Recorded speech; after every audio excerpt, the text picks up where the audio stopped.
Bonjour tout le monde, c'est Maud, on se retrouve pour une nouvelle vidéo et aujourd'hui je vais vous faire un tag.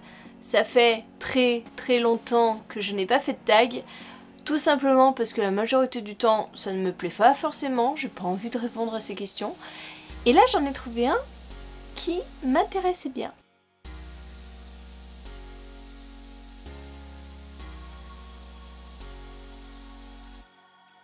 Ce tag a été créé par Mladoria, entre deux pages, je vous mets en barre d'infos sa chaîne, mais moi je l'ai découvert chez Virginie, donc de la chaîne Totally Brune.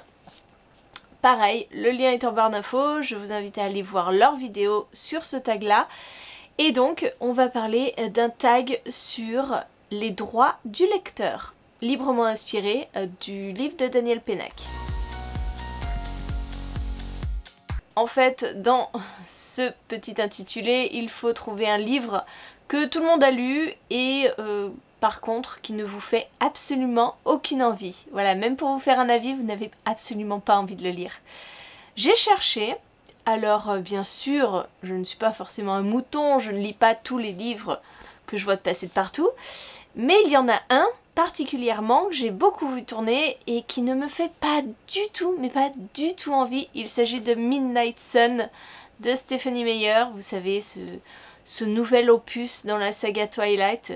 Pourtant, j'ai bien aimé Twilight. Franchement, c'était une période où la lecture a repris grâce à Twilight, mais la suite ou ce point de vue par rapport à ce point de vue d'Edouard, ça m'intéresse pas. Mais alors, pas du tout. Je crois que je ne lirai jamais ce livre. Quoi qu'il faut jamais dire jamais.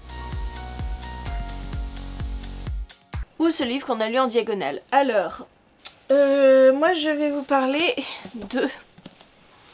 du Dernier Magicien, le tome 2, parce que clairement, je n'ai pas aimé cette suite. J'avais adoré le premier tome et cette suite, oh, je me suis ennuyée. Et je peux vous assurer que je l'ai lu en diagonale parce que, oh là là, qu'est-ce que c'était long. J'ai pas du tout apprécié la tournure que prenait l'histoire. Normalement, dans cette saga, on y suit tout un groupe d'individus et là, ils se retrouvent à deux. Il n'y a plus cet effet de groupe et puis ça part complètement live, total. Donc voilà, je l'ai lu en diagonale et je pense que je ne lirai pas la suite, malheureusement, même si les objets sont très beaux. Donc un livre que l'on a mis en pause et qu'on ne sait pas si on va le reprendre un jour. Voilà, alors... Ça fait 2 ans.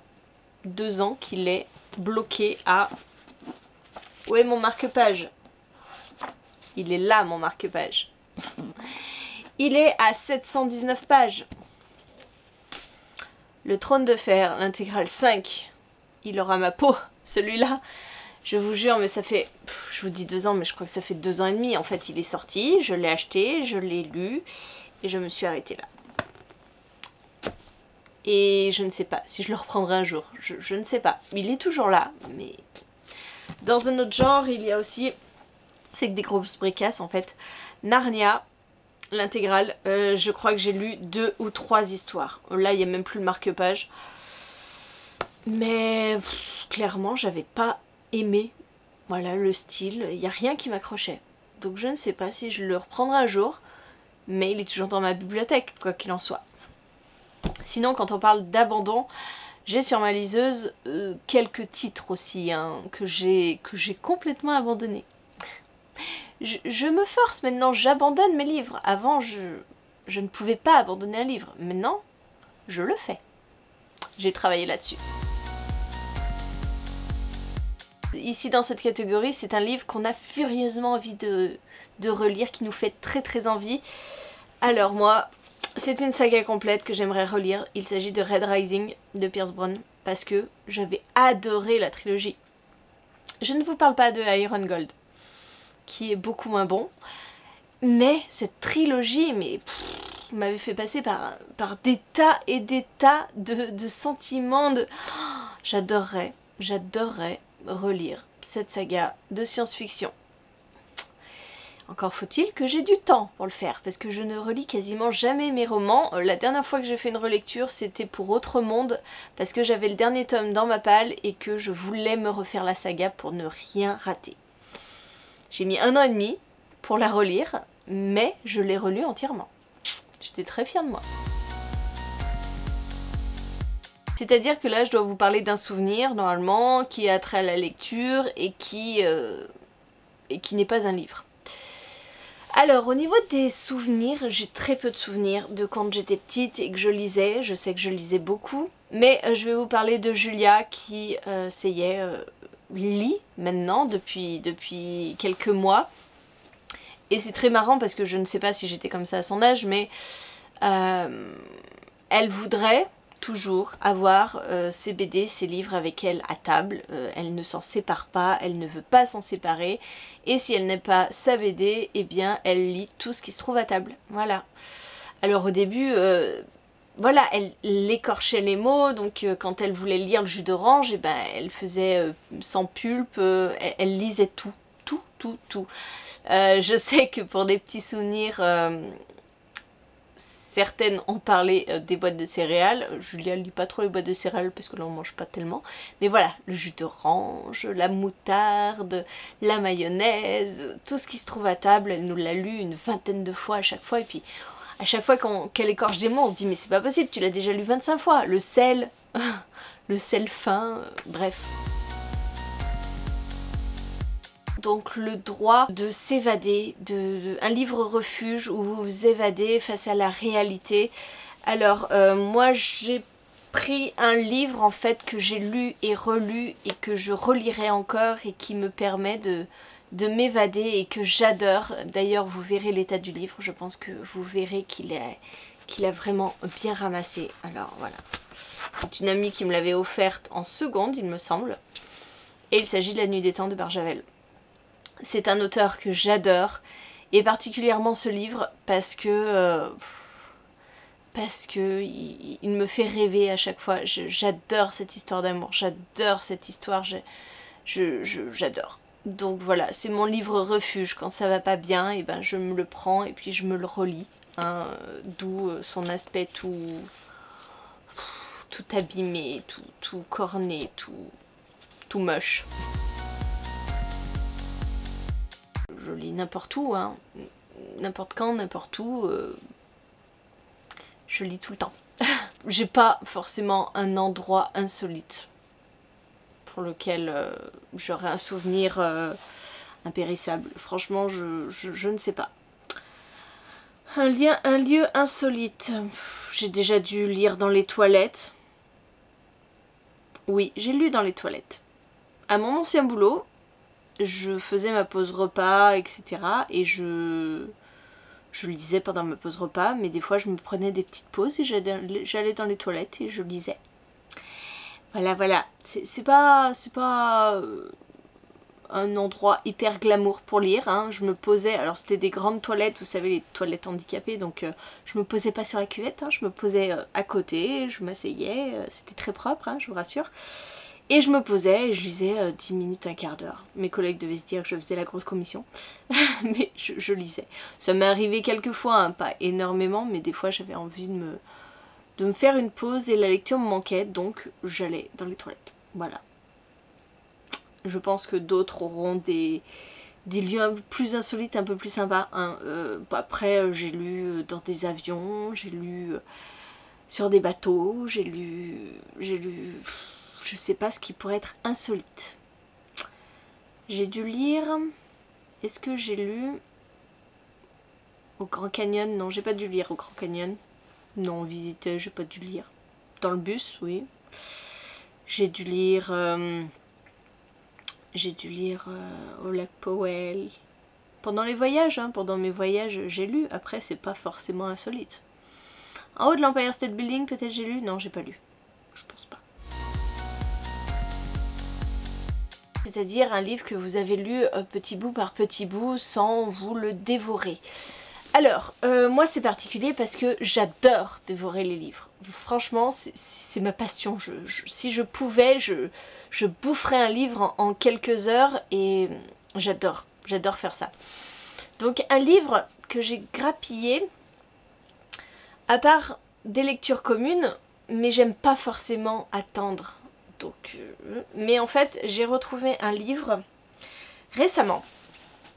Voilà, L'Empire s'effondre de Sébastien Coville chez Anne Carrière. Je l'ai lu petit bout par petit bout. Je crois que je l'ai lu en 2 semaines parce que ce livre est très exigeant. Clairement, je ne pouvais pas le lire d'un coup. Il est complexe. Il est complexe et puis vous le bouffez pas. Donc voilà, j'avais lu un chapitre, 2 chapitres maximum je crois. Les chapitres sont assez longs. Et voilà, j'avais apprécié ma lecture en faisant comme ça. Des fois c'est bien de ne pas dévorer les livres. Donc un livre que vous avez lu pour quelqu'un. Alors ça c'est très simple pour moi puisque je suis maman. Et avec Julia, je ne fais que ça tous les jours, que ce soit le soir ou l'après-midi ou n'importe quand. Elle arrive avec son livre et je le lui lis. Ça va peut-être commencer à diminuer puisque maintenant elle lit, même si quand il y a des pages et des pages, elle ne va pas s'amuser à lire. Mais voilà, ça j'en ai lu et je vais vous parler d'un livre par contre que je n'ai pas lu pour Julia, que j'ai lu pour mon conjoint, pour Lionel. Et aussi, alors celui-là pour Lionel, mais cette saga, si vous voulez, quand je l'ai lu moi-même, pour moi, j'étais déjà, j'avais une vingtaine d'années, même plus, je ne sais plus, j'étais jeune. Et je me souviens qu'un été on était partis entre potes, et je lisais ces livres et j'étais sur la plage sur ma serviette, Lionel était à ma droite et un de ses potes était à ma gauche et je faisais la lecture à haute voix. Hein, ça les endormait, ils étaient bien, ils étaient relax sur la plage et je leur lisais, Harry Potter. Voilà, quand j'ai lu la saga Harry Potter, alors ça devait être les tomes 3, 4, je ne sais plus, je lisais ça sur la plage à Lionel et à un de ses potes, donc... la lecture à haute voix. Et celui-ci, je crois que j'ai lu la moitié à Lionel. Et puis l'autre moitié, il l'a fini comme un grand. Hein. Faut pas non plus exagérer. Mais voilà, les Harry Potter, pour moi, c'est un souvenir de lecture à haute voix.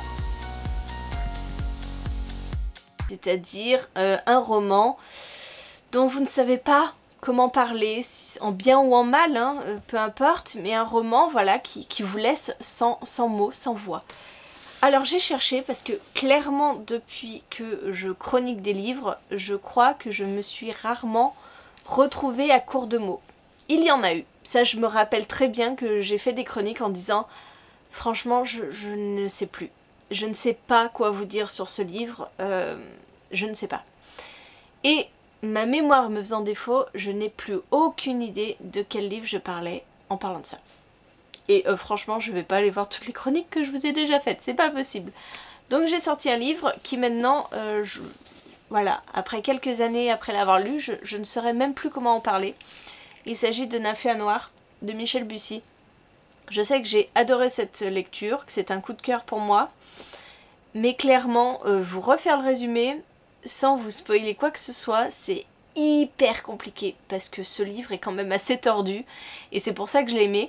Et voilà, je ne saurais pas vraiment quoi vous en dire maintenant, après ces années-là. Il faudrait que je revienne sur ma chronique et je suis sûre que j'avais trouvé les mots. Mais là, je ne saurais plus quoi vous en dire et c'était du bien, c'était du très bien. Après, un roman en mal... En mal, bah je saurais quoi dire, hein. Je saurais ce qui m'a dérangé, voilà. Donc j'ai choisi celui-là. Bah écoutez, c'est fini pour ce tag, j'espère qu'il vous a plu. Moi j'ai pris un grand plaisir à farfouiller dans mes bibliothèques, à essayer de retrouver des souvenirs perdus. Faudrait que j'essaye plus souvent parce que clairement ma mémoire me fait défaut.